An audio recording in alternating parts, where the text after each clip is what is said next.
उखड़ मानो जब जोड़ लगाता है पत्थर पानी बन जाता है। सरकार के जुल्मों के खिलाफ लगातार हम आवाज उठाते रहे और हमें भरोसा था भारत के संविधान में सत्यमेव जयते। उपेंद्र यादव रिहा हुए। उपेंद्र यादव को रिहा होना था कल शाम को ही, मगर आज रात रिहा होकर पहुंचे हैं सीधे राजस्थान तक के दफ्तर में। बातचीत करते हैं उपेंद्र से। उपेंद्र, ये 4-5 दिनों का जिस तरह से आपकी यात्रा रही, ये यात्रा सरकार ने साजिशन की थी, तोड़ने वाली थी, या मसला क्या था? ये देखो, सबसे पहले तो मैं आपका आभार और धन्यवाद। कम से कम आपने सच्चाई जनता तक पहुंचाने का काम किया, वो हमारी ड्यूटी होती है। और ये षड्यंत्र ही है। मैं पूछना चाहता हूँ, जिस व्यक्ति के खिलाफ एफआईआर में नाम नहीं है, चालान में नाम नहीं है, कि गवाह में नाम नहीं है, और जो साउथ की बात करी, जो श्यामनगर थाना साउथ में आता है, वहाँ तो मैं सही धरना प्रदर्शन, सैकड़ों दर्जनों धरना प्रदर्शन किया। दूसरी बात, जब जून में मुझे जेल में डाला गया तो ये एक लिस्ट तैयार करते हैं कि इस व्यक्ति के खिलाफ इतने मुकदमे पेंडिंग है, तब क्यों नहीं दर्शाया उसको? अभी भी मुझे ले जाया गया, जब पेश किया गया तब भी ये कहा कि ये मुकदमे इतने लगे हुए, तो उस समय क्यों छुपाया गया? मुझे आज तक 2016 से लेकर 6 साल में गिरफ्तार क्यों नहीं किया गया? सरदार शेर जाने के बाद ही क्यों गिरफ्तार किया गया? 4:30 बजे हमें हिरासत में लिया 19 तारीख को, और 10:30 बजे मुझे श्यामनगर थाने में लेके आए, और फिर 3 बजे मुझे थाने से निकाला गया है। फिर 200 फीट बाईपास पे गाड़ी में रखा गया। 6:23 पर हाईवे किंग के सामने से गाड़ी को घुमाकर वापस मुझे श्यामनगर थाने में लाया गया है। मुझे नहीं बताया जाता किस जुर्म में मुझे गिरफ्तार किया गया है। घुमा रहे थे, बिल्कुल घुमा रहे थे। फिर मैंने शाम को उनको पूछा कि आप बता तो दीजिए किस जुर्म में गिरफ्तार किया गया है। फिर मुझे बताया गया है कि आपका जो 2016 का एक मुकदमा था, आपको कई बार नोटिस दिया था, आप आए नहीं। मैंने कहा, जो आपके एसपी हैं, जिसे परमिशन लेकर हम धरना प्रदर्शन करते हैं, शहीद स्मारक तो साउथ में आता है, कौन सा नोटिस दे दिया, कब दे दिया? जब ये मामला आया था उस समय भी मैं तत्कालीन एसपी साहब से मिला था, तमाम अधिकारियों से मिला था। उन्होंने कहा आपका कोई लेना देना नहीं। जब मुझे उस समय 2016 में बरी कर दिया गया था, मेरा कोई लेना देना नहीं था। आज कह रहा हूं मेरा कोई लेना देना, तो फांसी पे लटका दीजिए। राहुल गांधी भी लोकतंत्र की लड़ाई लड़ रहे हैं दाढ़ी बढ़ाकर, और ये भी लोकतंत्र की लड़ाई लड़ रहे थे दाढ़ी बढ़ाकर, मगर चोर के दाढ़ी में तिनका होता है। वो तिनका है क्या? आप 2016 का जो मसला है, आपके खिलाफ जो प्रेस विज्ञप्ति आई उसमें कहा गया भूमाफिया, फिर कहा गया कि उपेंद्र यादव ने अपना जुर्म कबूला, फिर कहा गया उसने ठगी की। ये है क्या? मैं जनता को सीधे आप बताइए, मैं जानना चाहता हूं। इसका जवाब जनता देगी, मैं दूंगा। न्याय यात्रा 9 फरवरी से पूरे राजस्थान में निकालूंगा। उनको डर था कि 2023 का। ये मसला क्या है? ये मुझे प्रेस नोट का पता ही नहीं अभी तक है। 2016 का जो उन्होंने लिख के दिया सारा कुछ, मैंने वो प्रेस नोट नहीं पढ़ा, और मैं तो कह रहा हूं मुझे फांसी पे लटका दीजिए। मैंने किसी से ठगी की हो तो। मैं जानना चाहता कि क्या केस क्या बना रहे थे? ये केस ये बना रहे थे कि मैंने भी, जब मैं पेशी पे मुझे ले जाया गया तो मैंने पूछा, मेरे साथियों ने बताया कि ये कहा कि किसी प्लाट पे कब्जा किया है, कूट रचित दस्तावेज बनाया है, और बड़ा माफिया है। मैंने संबंधित अधिकारी को पूछा, भाई ये तो बता दो कितने रुपए मेरे हिस्से में आए। वो हंसने लगे, यार सरकार के प्रेशर है, हमें उठाना पड़ा रैली की वजह से। तो मुझे भी अफसोस हुआ। 10 साल मैंने युवाओं के लिए सड़कों पर लड़ा है। 38 दिन तक गुजरात में लड़ाई लड़ी है। जून में जेल में गया। मैं राजस्थान में युवाओं के लिए बार-बार लाठियां खाता हूं, जेल जाता हूं। एक नेता बता दीजिए तो युवाओं के लिए जेल जाता हूं, लाठियां खाता हूं। प्लॉट था क्या है ये?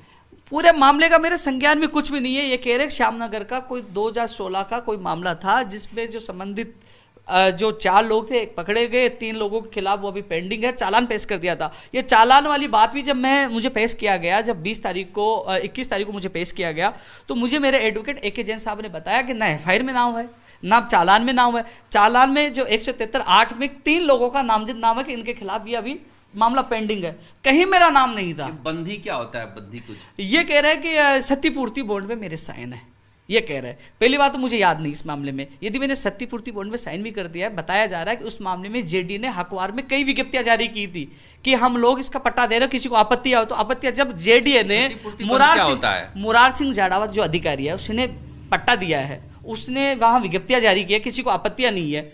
मान लीजिए मैंने वो विज्ञप्ति देख के साइन भी कर दिया, जेडीए की उस विज्ञप्ति को देखकर, मैं कहां गलत हूं? और मुझे बरी किया गया था। जब 2016 में तत्कालीन जो एडिशनल एसपी मनोज चौधरी जी देख रहे थे, मैं सबसे मिला हूं, सबके सामने गया था।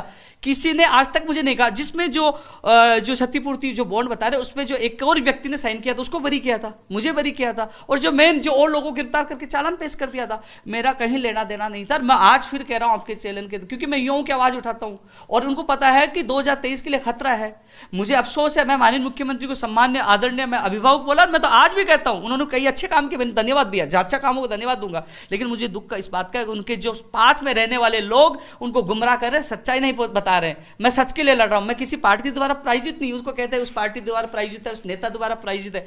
मैं केवल युवाओं के लिए लड़ता हूं, युवाओं के लिए जान देने के लिए तैयार रहता हूं। ये सोच रहे हैं कि मुकदमे से जेल डालने डरेगा, उपेंद्र यादव डरने वाला नहीं है। मुझे 1000 दिन भी जेल डालेंगे तो बाहर आकर फिर लड़ूंगा, मैं रुकने वाला नहीं हूं, सच्चा इंसान हूं।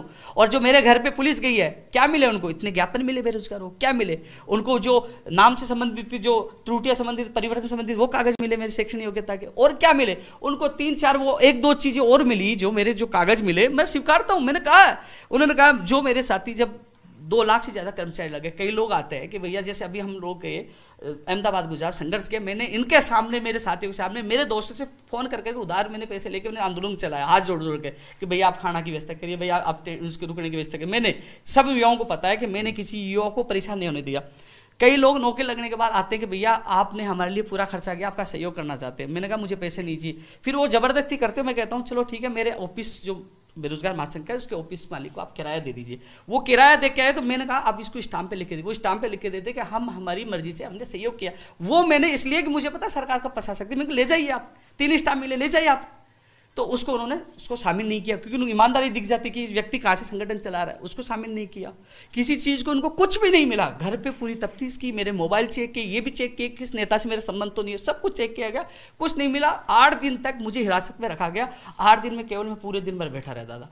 मुझे इस बात का दुख हुआ कि जो युवाओं के लिए जो 24 घंटे लड़ता है, उसको जो शराब वाले जो 151 में ये बंद होते हैं उनके बीच में मुझे सुलाया गया, नीचे में जो उनके साथ में रात गुजारी है। लेकिन मैं मेरे युवाओं के लिए मैं जान दे सकता हूँ। मुझे एक बार ने 1000 बार जेल डाली, लेकिन मैं तो मुख्यमंत्री से अपील करूंगा जो गुजरात समझौता हुआ, जो तमाम मांगे मेरे युवाओं को न्याय, मैं उनके लिए आज भी लड़ रहा हूं, कल भी लड़ूंगा, वो मांगे पूरी करनी। जो समझौता क्या, मुख्यमंत्री जी के विश्वास पे, उनके आश्वासन पे वापस लौटे थे, एक मीटिंग हुई, दोबारा मीटिंग आयोजित होनी है। तो हम तो ये कह रहे हैं कि आप अपना वादा निभाए, मुझे कितनी बार जेल में डाल दीजिए, कितनी बार मुझे सजा दे दीजिए, मैं भुगतने के लिए तैयार हूं, लेकिन मेरे युवाओं को न्याय मिलना चाहिए। जो वादे के वादे पूरा करना चाहिए, उसके लिए मैं लड़ूंगा, अभी भी लड़ूंगा, चाहे मुझे कितनी बार जेल में डालिए। पुलिस प्रशासन का कहना है कि हमारी मजबूरी है, हमारे को सरकार का दबाव स्वीकारा है उन्होंने कि सरकार का दबाव, मैं उनकी मजबूरी समझता हूं कि जब सरकार कह दिया कि आपको ये करना तो उन्होंने किया है। मैं तो धन्यवाद देना चाहूंगा कि मुझे डर यह था कि घर में कुछ चीजें ऐसी चीजें रख के मुझे फंसा ना दिया जाए, लेकिन भगवान का आशीर्वाद था, युवाओं का साथ था, मीडिया का साथ था। लेकिन जिस प्रकार मैं यहाँ सत्यमेव जयते, सत्य परेशान हो सकता है, पराजित नहीं हो सकता, सच की जीत हुई है। लेकिन 2023 दुनिया राजस्थान की युवाओं ने 2 बार ट्रेंड कराकर एहसास करा दिया कि उपेंद्र यादव अकेला नहीं है। और अभी भी कल 3 बजे प्रेस कॉन्फ्रेंस है, युवाओं से फिर मीटिंग करूंगा, आगे की रणनीति तैयार करूंगा, न रुकूंगा न झुकूंगा, अंतिम सांस तक लड़ाई लड़ूंगा। जेल में कैसी यात्रा ले जाना चाहते हैं, कैसे सोते थे, क्या करते थे दिन भर? लोग मिलते थे जेल में तो क्या कहते थे, जरा जेल यात्रा के बारे में बताइए। देखो, श्यामनगर थाने में मुझे 8 दिन तक रखा गया। वहां क्या करते थे? मुझे कुछ समय मैं बाहर रहता था, फिर अंदर जाके सो जाता था। कुछ आते थे, जैसे दारू पीने वाले आते थे, कुछ लोग घर वालों से झगड़ के आते, तो मैं कई लोगों को समझाने की कोशिश करता था, आप झगड़ते क्यों, माँ बाप को सजा क्यों देते। कई लोगों में समझाने में कोशिश करता कि मैं या भी किसी का भला करूँ।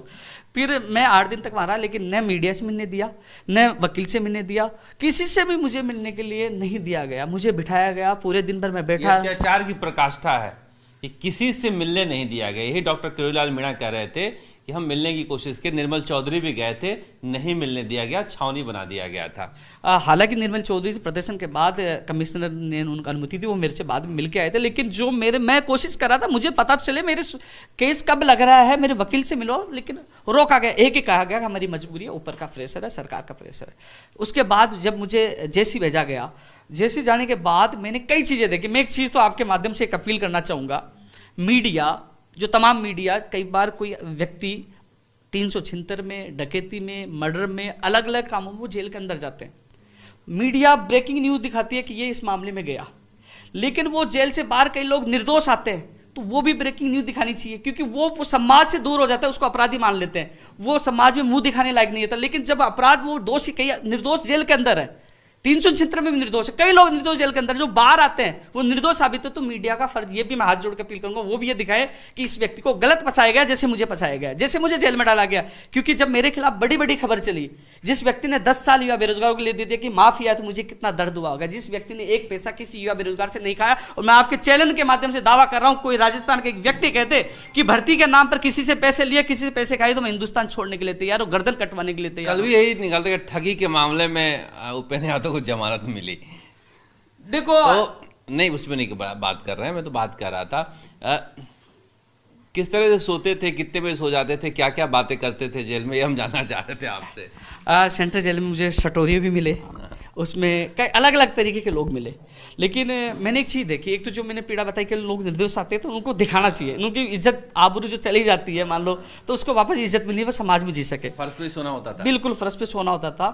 एक चीज़ मुझे सबसे, कंबल मिलते थे, कंबल 2 कंबल मिलते थे। मुझे सबसे ज़्यादा वहाँ के जेल प्रहरियों ने, सब लोग मुझसे मिलते थे और कहते थे कि आपसे उम्मीद है, हम लोग 8 घंटे ड्यूटी करते हैं वो खड़े रहकर, और 8 घंटे में उनके पास मोबाइल नहीं होता है, 150-200 लोगों की वो सुरक्षा करते हैं, न उनके पास मोबाइल होता है, न वो बरसात आती है तो छत्ते के नीचे वो धूप में रहते हैं, लेकिन उनका पे ग्रेड 2400 नहीं 1800-1900 है। वो कह रहे हैं हमारे 2400 पे ग्रेड किया जाए। वहां से भी कुछ डिमांड लेकर आप आए हैं उन लोगों का, उनकी आवाज उठाओ, और मैंने ये देखा उनका कि ये 60 खुखार जो आतंकवादी हुआ कैद है 60, उनमें 2 लोग सुरक्षा कर, उनको मारते जो 5 ही उनके हो चुके, वो कह रहे हैं कि हम परिवार से दूर है, हम भी 8 घंटे वो भी बंदी बन के रहते हैं वहाँ। और तो कल जब जमानत मिल गई तो बता रहे थे वकील साहब की जज को फटकारना पड़ा, वो चाह नहीं रहे थे, डायरी नहीं ला रहे थे, फिर देर लाए, आज भी देर से छूट पाए। ये 2 दिन की यात्रा क्या रही? मैं वहाँ क्योंकि मुझे जब जेल प्रहरी उनकी, मैं वहाँ स्टडी कर रहा था कई लोगों को कि मैंने कहा जेल में नहीं आना चाहिए। कुछ लोगों ने मुझे कहा कि भैया हमारे परिजन नहीं है, आप फ़ोन कर देना, तो मैंने लोगों को फ़ोन भी किया कि भैया उनको छुड़वा लेना। कई लोग जो बिल्कुल निर्दोष है उठा के डाल देते हैं। कई चीज़ें मैंने देखी। जेल प्रहरियों को मैंने वादा करके आया हूँ कि आपका जो बसों का जो माफ किराया पुलिस वालों के लिए कर दिया कि आपका बसों किराया नहीं लगेगा। वो कह रहे हैं हमसे 500 रुपये ले लीजिए, लेकिन हमारा पास तो बनाइए, हम तो फ्री करिए, उनकी बात भी है। लेकिन मैं एक चीज़ सरकार से निवेदन करना चाहूँगा, जिस प्रकार पुलिस का उपयोग किया गया मुझे, मेरा आंदोलन को कुचलने के लिए, मुझे जेल में डालने के लिए, मेरा 10 साल की जो इमेज को खत्म करने के लिए, मैं तो अपील कर रहा हूँ 3600 पे ग्रेड पूंजी भी है आपके पास, इतने लोग खड़े हैं इतने रात को भी, और ये सब थाने के पास खड़े रहते थे। बहुत संघर्ष करना पड़ा हम लोगों को। सरकार का ऊपर से प्रेशर था तो उसी हिसाब से सारे प्रदेश के युवाओं को संघर्ष करना पड़ा, क्योंकि भाई साहब का जेल में जाते ही युवाओं के सपने भी जेल में चले गए थे। कोई बोल रहा था 21 तारीख को हम शिक्षा विभाग की विज्ञप्ति निकालेंगे, 23 को ये निकालेंगे, ये रीट की विज्ञप्ति थी। आज गोविंद सिंह डोटासरा का बयान आया है, वो इस तरीके से बखान करें जैसे उन्होंने पिछली बार रीट में कोई बड़ा काम किया हो। वह तो पेपर लीक था, युवाओं का सब बेरोजगार यही कर रहे थे कि भाई साहब जेल से बाहर नहीं आए तो हमारे सपने भी टूट गए, दर्द भी टूट गया। तुम भी थाने के बाहर ही खड़े रहते थे? जी सर। ये सरदार शेर भी के साथ में उस दिन इसकी आंखें डबडबा गई थी, आज मुस्कुरा रहा है। हम 3 हनुमान है सर, तीनों लंका लगा देंगे। मेरे पास सबसे बड़ी बात 3 हनुमान है मेरे पास, और ये पूरी टीम है। ये न सोए नहीं सही ढंग से खाए। ये सरदार शेर थी, ये कह रहे ना कि हमने जयपुर से गिरफ्तार किए, ये सरदार शेर भी हमारे साथ थे, इनको अलग कर लिया, मुझे वहां से गिरफ्तार किया गया। मैंने पूरी परिस्थितियां देखी है, लेकिन मैं आपके चैनल के माध्यम से अपील कर रहा हूँ कि आप पुलिस का उपयोग लिया तो कम से कम उनका 3600 पे ग्रेड कर दीजिए, उनका समय पे पदोन्नति कर दीजिए, उनकी मांग भी रख रहा हूँ। मैं जानना चाहूँ कि क्या क्या मांगे बाकी रह गए जो वार्ता करना चाहते हैं, एक बार मांग बता दें हमें।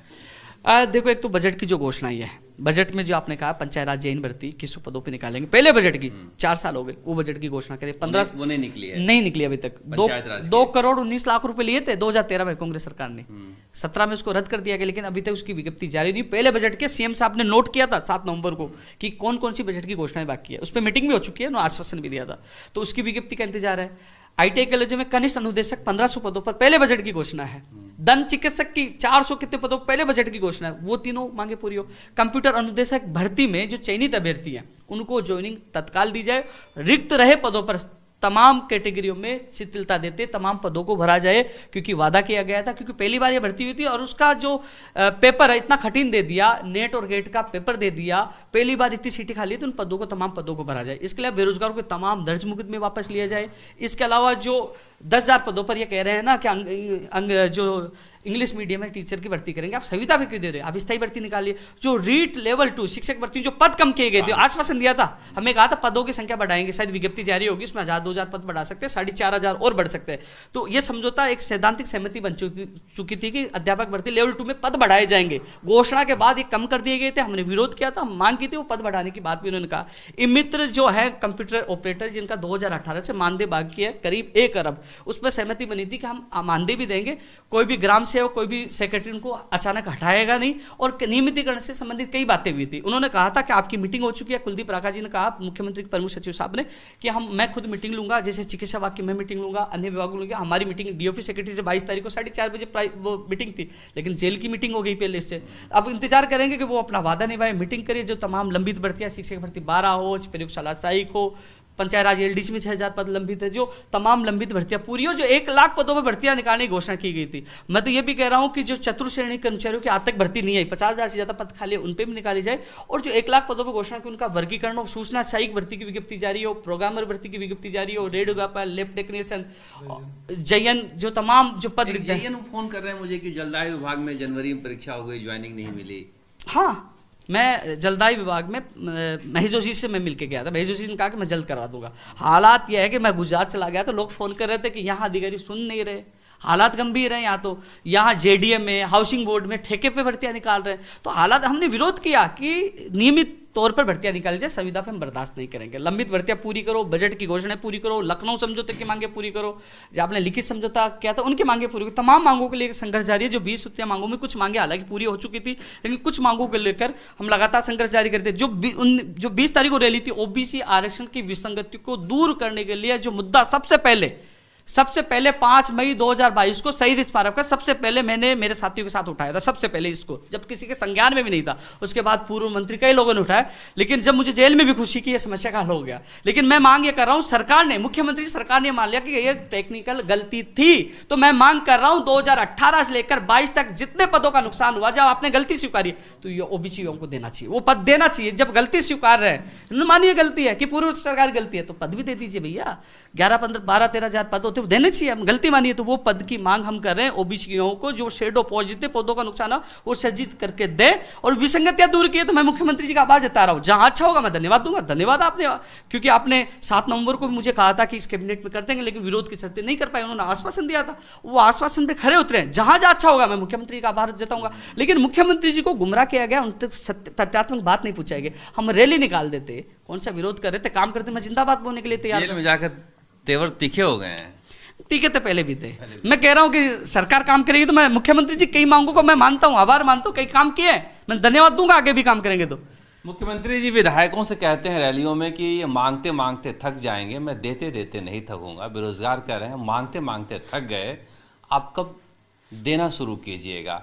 उपेंद्र यादव वापस आ गए हैं और अच्छी बात है। देखिए, लोकतंत्र में विरोध की आवाज़ होनी चाहिए, असहमति की आवाज़ होनी चाहिए, बेरोजगारों को की आवाज़ उठाने वाला कोई होना चाहिए। और इस लिहाज से न्यायपालिका पर भरोसा हम लोगों सबको था। इंतजार रहेगा, क्योंकि सरकार की तरफ से अभी तक कोई वक्तव्य नहीं आया है, पुलिस के तरफ से भी कोई वक्तव्य नहीं आया है। अगर समाज में रहते हैं, शासन व्यवस्था चलाते हैं, तो सरकार को पाक साफ दिखना चाहिए, शासन व्यवस्था को पाक साफ दिखना चाहिए। कम से कम अब जो उपेंद्र यादव बाहर आ गए हैं, बताना चाहिए कि आरोप क्या थे, वरना साजिश जनता समझेगी और साजिश का बदला जनता चुनाव में ही लेती है। खबरें राजस्थान तक पर देखते रहिए। नमस्कार, जयपुर से शरद कुमार।